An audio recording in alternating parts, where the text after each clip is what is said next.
नमस्कार साथियों, आज हम बहुत विशेष टॉपिक की बात करेंगे कि हम भारत के लोग बहुत गौरवान्वित होते हैं अपने देश पे, अपने मुल्क पे, अपने गौरवशाली महसूस करते हैं कि हम भारत में जन्मे हैं।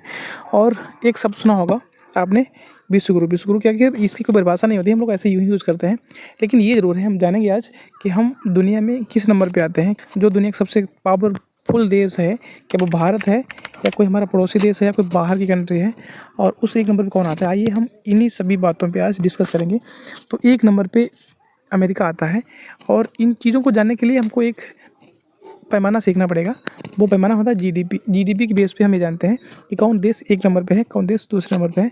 और जीडीपी का मतलब होता है गुड्स डोमेस्टिक प्रोडक्ट, यानी कि सकल घरेलू उत्पाद। अगर हम हिंदी भाषा में कहें तो एक साल में उस देश में चाहे मोबाइल के प्रोडक्शन की बात हो, चाहे किसी की फैक्ट्री में कपड़े बन रहे हों, मतलब कुछ, चाहे खेत में गेहूँ उपज हो रही हो, यानी कि दूध उपज हो रहा हो, दूध भैंसों से मिल रहा हो, तो एक साल में उस पूरे देश के अंदर से हर कोने से जितना भी प्रोडक्शन होता है, जितनी भी चीज़ें मैन्युफैक्चर की जाती हैं, बनाई जाती हैं, उसकी एक कीमत का आकलन किया जाता है।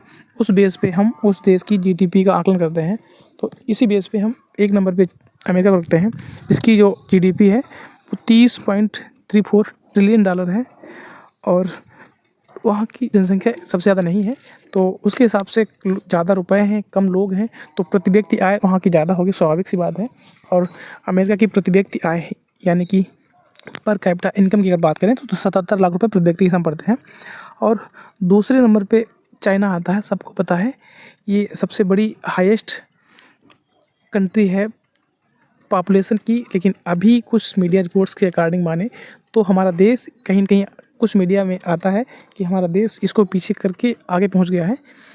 और इसकी जो जीडीपी है $19.53 ट्रिलियन है, जो कि अमेरिका से काफ़ी कम है, लेकिन भारत से बहुत ज़्यादा है। क्योंकि चाइना में आर्थिक सुधार आंदोलन हुआ था 1978 में। इस सुधार आंदोलन के तहत कम्युनिस्ट समाजवाद से लोगों को बाजार आधारित अर्थव्यवस्था और मैन्युफैक्चरिंग के लिए प्रोत्साहन दिया गया था। उस दौर में लोगों को अग्रसर किया गया था, तो लोग उस पे काम करने लगे। तो वहाँ का जो चाइना का जो प्रोडक्शन है, सबसे ज़्यादा संपूर्ण दुनिया में अपना सामान बेचने, भेजने, अर्थात निर्यात करने में चाइना एक नंबर पे आता है। ऐसा कोई कंट्री नहीं है लगभग जिस देश में चाइना अपना सामान भेज के वहाँ से पैसा ना कमाता हो। तो सबसे बड़ा यही रीज़न है। यहाँ तक कि अगर भारत की बात करें तो हम भारत में चाइना से बहुत सी चीज़ें मंगाते हैं। इलेक्ट्रॉनिक चीज़ें तो बहुत कम्प्लीटली हम चाइना पे ही डिपेंडेंट करते हैं। शायद आप मोबाइल जो देख रहे हैं तो आप नेट पे डालें, आपको पता चल जाएगा कि आप चाइना का यूज़ कर रहे हैं या कहीं दूसरे का। हो सकता है भारत का हो, लेकिन कम्प्लीटली हमको डाउट तो रहेगा ही, आप भारत का मोबाइल नहीं यूज़ कर रहे हैं। अगर अच्छा फीचर वाला मोबाइल आपके पास होगा तो। लेकिन मैं अपने देश की इसमें तुच्छता नहीं बता रहा हूँ, उसके इतनी टेक्नोलॉजी अभी नहीं विकसित कर पाए हैं। तो तीसरे नंबर पे आती है जर्मनी की इकॉनमी आती है। $4.92 ट्रिलियन की इकॉनमी है। और पर कैपिटा इनकम अभी चाइना की नहीं बताई है। पर कैपिटा इनकम की बात अभी हमने अमेरिका की दी, वहाँ 77 लाख रुपए प्रति व्यक्ति हिस्से में पड़ते हैं। और चाइना की बात करें तो वहाँ पर लगभग 11 लाख रुपए प्रति व्यक्ति हिस्से में पड़ते हैं। और जर्मनी की जो इकॉनमी है, जीडीपी है, जो $4.92 ट्रिलियन है। अमेरिका और चाइना के बाद तीसरे नंबर, बहुत कम है इन लोगों से, लेकिन तीसरे नंबर की है। और यहाँ के लोगों की आबादी कम है, जनसंख्या कम है, तो पर कैपिटा इनकम यहाँ ज़्यादा बढ़ जाती है, जो कि 49 लाख रुपए प्रति व्यक्ति हिस्से में पड़ जाते हैं सालाना की कमाई। और चौथे नंबर पे जापान आता है। यहाँ की जो जीडीपी है $4.39 ट्रिलियन है। और यहाँ भी चाइना और भारत की जो जनसंख्या है, पॉपुलेशन है, इसका अगर हम तुलना करें, कंपैरिजन करें, तो यहाँ से जनसंख्या कम है, तो इसकी भी पर कैपिटा इनकम यानी कि प्रति व्यक्ति आय 30 लाख रुपए सालाना के हिसाब से पड़ जाती है।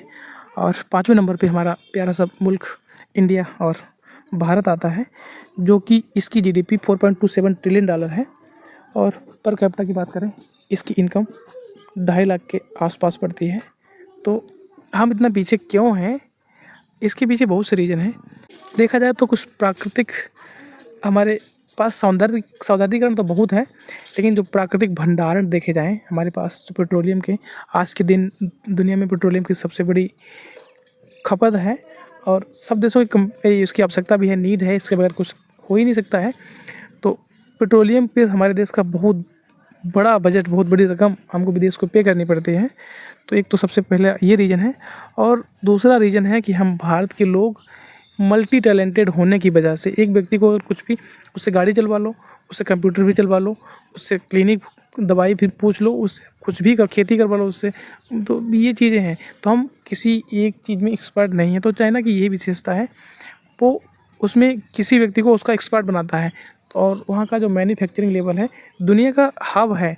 और हम जो चाइना से ही बहुत सी चीज़ें खरीदते हैं, इलेक्ट्रॉनिक सामान हम चाइना से बहुत खरीदते हैं। जैसे मोबाइल हो गया, आप अपने मोबाइल में देख लें, आपके हाथ में मोबाइल चाइना की होगा।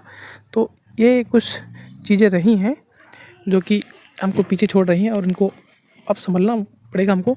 अगर देखा जाए तो हम कृषि प्रधान देश होने के साथ भी अपना अनाज बहुत ज़्यादा बाहर एक्सपोर्ट नहीं कर पाते हैं। यहाँ तक कि बहुत